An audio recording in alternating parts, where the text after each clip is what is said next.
আপনি রমাদান মাসের বাজার এই শাবান মাসে করে ফেলার চেষ্টা করেন, পারলে ঈদের শপিংটাও করে ফেলার চেষ্টা করেন। রমজান মাসে বেশি বাইরে যাবেন এবং টাকা পয়সা নিয়ে গিয়ে যে স্ত্রী সন্তানের হাতে দিয়ে দিবেন না, যাও বাইরে গিয়ে মার্কেটিং করে আস, এই ভুলটা করতে যাও। নিজে পরিবেশ নষ্ট করবে, রোজার যে আধ্যাত্মিকত্ব নষ্ট হবে, আরো হাজারটা যুবকের চোখের জানা করা প্রয়োজন নাই। আপনি পরিবারের কর্তা, লিস্ট করে ফেলেন, আপনাকে আল্লাহ পাক যতটুকু সামর্থ্য দিয়েছেন মূল জিনিসগুলো কিনে রেখে দেন, আর বাকি টুকটাক বাজার আপনি করবেন।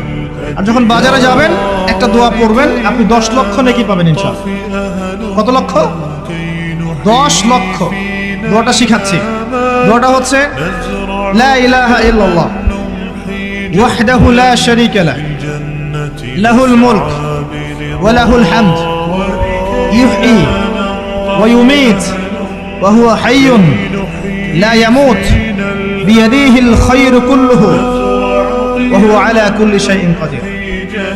একবার পড়লে 10 লক্ষ নেকি পাবেন বাজারে গিয়ে। কেন পাবেন?